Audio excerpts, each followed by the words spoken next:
let's find out what Dan Savage, what his recipe might be for a successful relationship. Check it out. I think being good to each other, taking care of each other, and not taking each other for granted.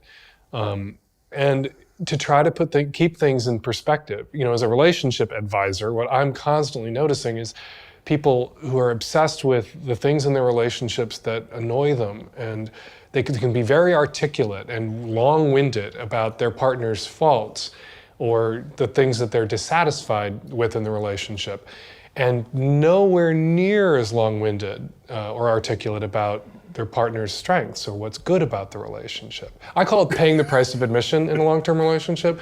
There are things about your partner, there are edges you're gonna wanna sand off. There are things that as you come together, you're gonna carve a groove in each other so you fit. There's no the one. There's no perfect person for you. There's maybe a 0.64 and you round that guy up to 1, or that woman up to 1, or that some other point along the gender spectrum up to 1.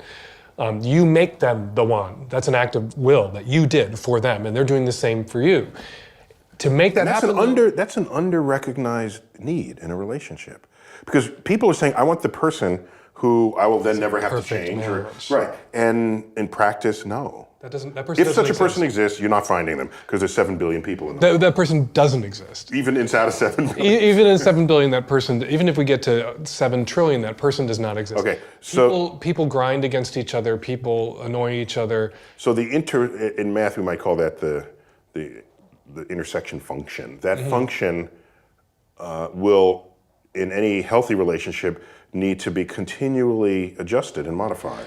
Right. But my point is, with the price of admission, is you sand off the edges you can sand off so you fit together more comfortably. But then you have to identify those things that no matter how much you bitch and complain about them will never change. And you have to ask yourself, is this person worth paying the price of admission to put up with that? And not put up with it and complain about it and guilt them about it all the time. Put up with it and shut up about it. So you have to weigh the rest of the relationship and say that it's worth it. Right. That is a really interesting thing that you said and he said, because there's all kinds of psychological things about making a happy relationship, but we look in the brain at happy relationships and try to see which parts of the brain become active in a really good relationship. And the main part is a brain region which linked with what we call positive illusions, the simple ability to overlook what you don't like about a human being and focus on what you do. And actually, that's what he was saying.